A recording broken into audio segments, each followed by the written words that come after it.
conversation got all goofed up today because someone here thought that they were playing the Warriors. Are they playing the Warriors, Mike? I don't remember. No, they're playing the Kings. But hey, I'll pivot and I'll say something. Sad. No, listen. If it was the Warriors, obviously it's a much bigger game. They're playing the Kings. It is what it is. But coming off a loss in the fashion they lost to the Clippers on Monday night, I do think it's important for this Cavs team to come out and reestablish themselves. 1,000%. And come out and not show a hangover from what happened. Because they have the Warriors coming up after that. And I want to see this young team prove that they're not looking ahead at certain games yet, to prove that they still have kind of the hunger that we saw in that first 10-game stretch where they didn't overlook Detroit when they went on the road to start this road trip with the Lakers come up. They played without Garland and Mitchell and won that game by double digits in easy fashion. They come in, they crush the Lakers despite being down 17 early. They come back, win by 14. The Clippers game didn't end well, but I still think we can take something out of this Kings game by how they respond, especially early in the game. Come out, never let the Kings get into this. Yeah.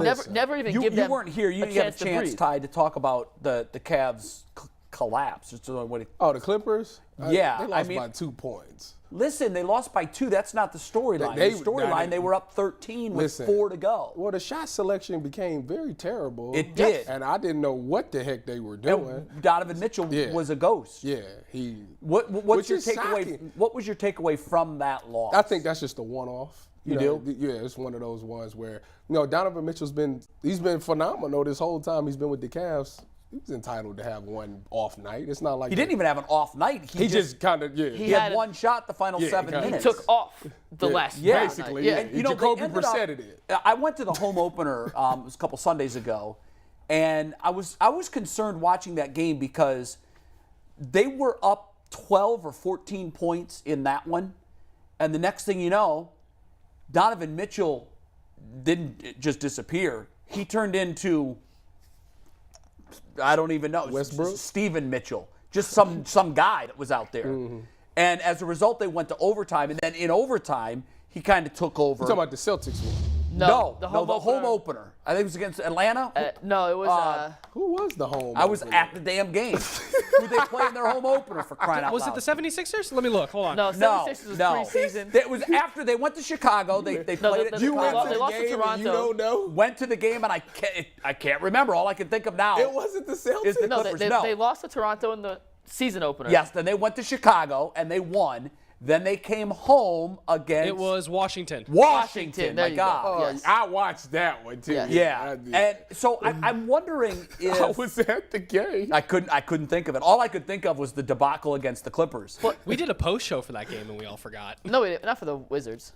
No, it was did we Raptors. not do it for No, No, Toronto, we we did did a just post The show. Raptors for the season opener. The I thing give with up. I'll stop talking. the thing with Mitchell though is we've seen throughout his career him be an elite closer, but him also float in and out of games offensively. And I think what we're seeing now in 10 games with the Cavs is a microcosm of that. And it's not necessarily a knock on Mitchell.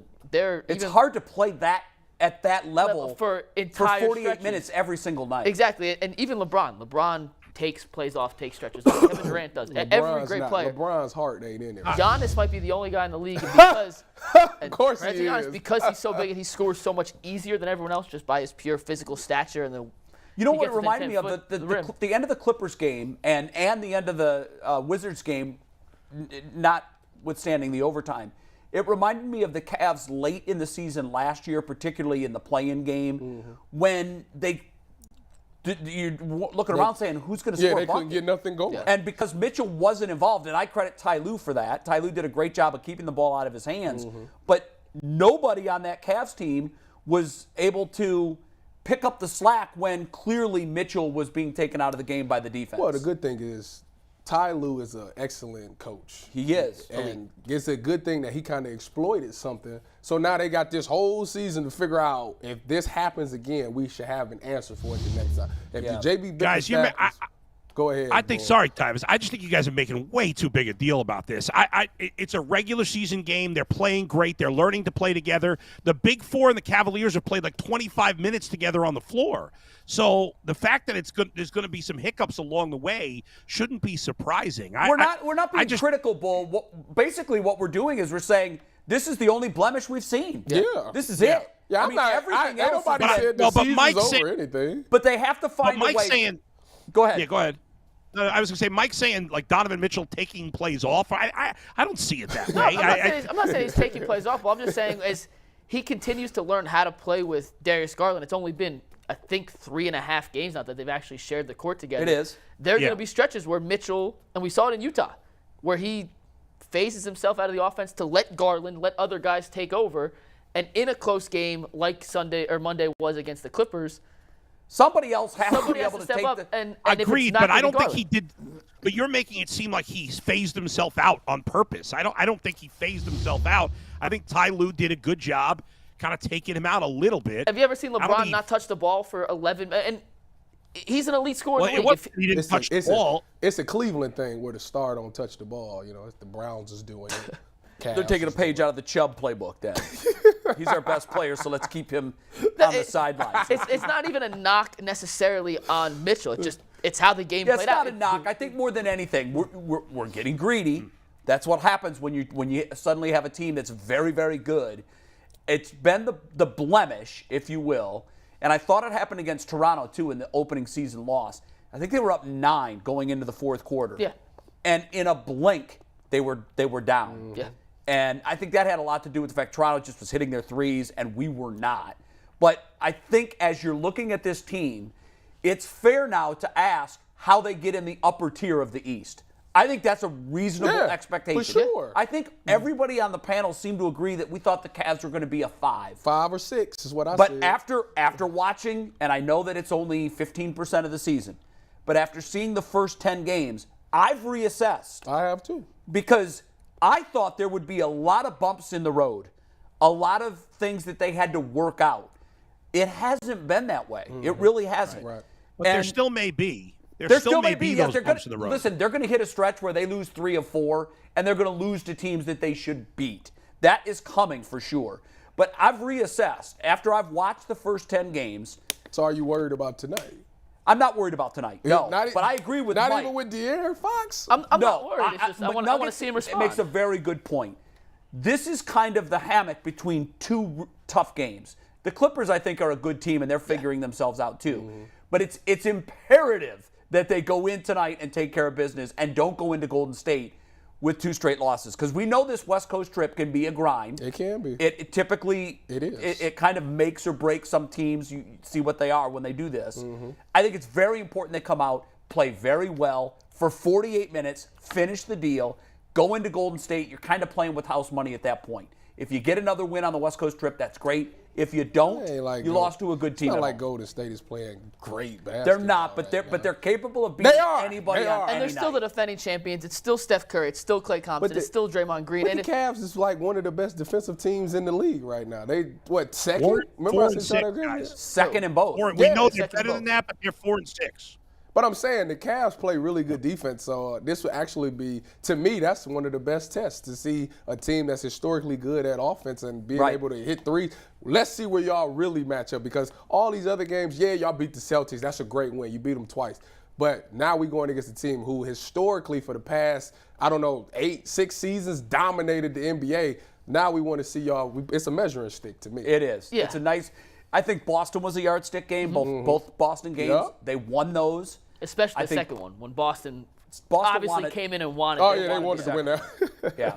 So I agree with you, McNuggets. I think, you don't want to look past this. I think that the mistake that teams can make is looking past an opponent, looking down the road, thinking about Golden State, and getting tripped up tonight. So take care of, beat the teams you're supposed to beat. It's too early for them to even be. You shouldn't be overlooking anything. It's only game 12 or something. like that? It'll be game be 11. Yeah, so They're 10 in. This ain't the time to overlook anything. You need to take everything. They have the second best record in the NBA. I mean, Yeah. I don't know. I think there's zero to worry about at the moment. Your Milwaukee Bucks. You see, the Bucks lost, and I didn't fret. No, nobody's tripping here. It's 8-2. no. Nobody's. Tyvis, who gives a rat's ass about the Bucks? I mean, really? He's a Bucks Nobody fan. cares about the No, Bucks. listen, he's a Bucks fan, Bull. He's hiding it. No. I thought you were just a Giannis fan. I am a Giannis fan. Yeah, but he's secretly rooting for the Bucks. No, but I cleared it up. If the Bucks played the Cavs, I would root for the Cavs. All right. So Other than that, you're a Bucks fan. I can't wait for those 2 Bucks Next matchups Wednesday. later. Yeah, next Wednesday. Yeah, Wednesday, no, it's I'm going looking down. forward to that too. It's going Is down. the first one in Cleveland or is the first one in Milwaukee? I think it's at Milwaukee. They're both in and then- Milwaukee. Oh, they're both in No, they're Milwaukee? The 2 games in November are both in Milwaukee. Wow. Oh, I thought the second one was a home and home. Yeah, I thought it was a home and home No. too. That's gonna be fascinating because those two teams match up very. I differently love the with way each the other. Cavs match up. I do think I that do they're- too. I'm not saying the Cavs are a better team, but what I'm saying is I think of all the teams in the NBA, I think they're best equipped to stop Giannis. I agree. Although Giannis killed the Cavs big guys last year. Well, that was last year. They killed. Yeah. He killed everyone last It'll year. be interesting. Yeah. Let's face it, he kills everyone I every actually night. want to see Mobley actually kind of, because I think he's going. Everybody says he's going to be the star at his team in the next 5 years. So I want to see him go up against Giannis and see what he does. I do too. Do you guys like Bill Simmons? You Bill Simmons fan? I love Bill Simmons. No. Bill Simmons tweeted out Wow. yesterday Bull, no. that he went to the Clippers-Cavs game on Monday night. Yeah. First time seeing Mobley in person, and I forget the exact quote, but he said it was eerily similar watching Mobley to a young Kevin Garnett in the way wow. in the way they moved, their ability to cover everything on the perimeter. And Giannis is a different matchup. He's not your traditional wing because he's 7 feet, 245 pounds, sculpted like a statue. Like I think he can't be moved. that's a pretty good comparison. A lot of people call him Kevin Garnett. But that's they're that- not calling him the big ticket. He's the little ticket. But right now. that's the potential future of this Skinny ticket. as he continues to develop. And if you could add a Kevin Garnett, 80% of Kevin Garnett Yeah, to I'd take the two little guards. ticket. I Woo! would. I absolutely But would. Evan Mobley isn't a trash talker like KG though. No, I don't think he No, talks. he's much more Not I think quiet. he's yet. si- Maybe I think he he's will sign He's not language. as fiery. He needs that. He doesn't have that He passion that- needs that edge. Evan Mobley, you need but he's that young. edge. He's young. He'll be. He'll when pick it up This eventually. is the thing. When you're young, you're supposed to trash talk all the time. As you get older, That's fair. you mature out of it, where you don't do it as much. But he needs it right now. Who is the fire? He told Carmelo that Lala tastes like Cheerios. One of the best trash talk lines of all time. Oh my God. Kevin Garnett he brought the fire. Yes. Who is that guy for this Cavs team? Is it Mitchell? Because I don't know that it's Mitchell. I don't know if we know. They might yet. not Like, have that I guy. don't think Yeah. they got Well, a is it guy a like problem that. if they don't have that guy? Because I think in the NBA playoffs, you need that guy. You Could it need be that Robin incinerator. Lopez? Could it be No. Rob? He's not going to play enough. No, he's not. He's a fringe guy. I need my incinerator to be on the floor for 40 minutes. Man, I don't think they Maybe got that's that. the one piece they're missing. Man, Isaac Okoro got to have some value. Stop. Some value. Isaac Okoro. I'm done with Isaac Okoro. He need to be that guy. He Listen, stinks. I'm done with Isaac Okoro. Listen, Isaac, put the camera. Isaac, everybody in Cleveland, they starting to hate you, so you might as well Not hate. You might as well be that villain and just embrace it. Be that guy. Just everybody hates you. Just say all type of crazy stuff on the court to people. Just embrace that role. He's got to get on the court to say the crazy stuff first. True. Though, 'cause That's he's true. lost his spot in the rotation Yeah, already. It's only He's 10 been a games big. in. Dean Wade He's can been do it. the disappointment for Dean Wade. Why you? I'm just throwing Bro, that. if Dean Wade is our I'm throwing- incinerator, we're in trouble. I talked to all those guys. I need throwing him out there. I need it to be Garland It's not Garland. or No. Mitchell No. It might or be. Mobley. And It won't listen, be him. He's too It's quiet. got to be one of your core four, and I don't see Of any those- of those guys That's- having that internal fire. Of those four, Mitchell's the only one with the makeup to do it. Because it's not Mobley. Jarrett Allen's Yeah. too busy. And I love Jarrett Allen. Yeah, he but plays they just Pokemon. don't- I don't think he connects It's with the kind of guys like what that. we've talked about with the Browns. Yeah. We're looking at the Browns like, can somebody please get pissed off? Just stab. Can somebody please do it? Stab somebody. I don't want anybody to stab anybody. I want somebody to be an incinerator on the floor. I I don't agree. think we got. Yeah, that could be a I don't problem. think they have a All right, real well, one yet. we will talk about that throughout the Yes. season because, as you guys know, when the calendar turns to April and you start making your run in the NBA playoffs, Yep. you need that guy. Yes, you do. You need that Draymond Crowder. Green. Jay Crowder Crowder. might be. Jay Listen, Crowder Jay would be Crowder, that guy. Bull, Jay Crowder might be that guy. Would be that. He guy. is that guy if you could get him. He is that guy in the locker room. Is he playing for Phoenix? No. Bull, we've It's- talked about Jay Crowder a number of times. I think he's coming here. Isn't he the missing piece? I think he's the missing piece. We He's talked the about one him missing piece. earlier in the season, and we didn't even talk about. We weren't talking about him in that vein, although we said he's a Right. veteran that guys can rally around. But Bull, to your point, he could be that guy that gets everybody else He stirred would up in the 100% playoffs. be that guy if he came. All right, so Jay Crowder, go out and get him, make Yes. that happen. Okay, great. Do it. We solved that problem.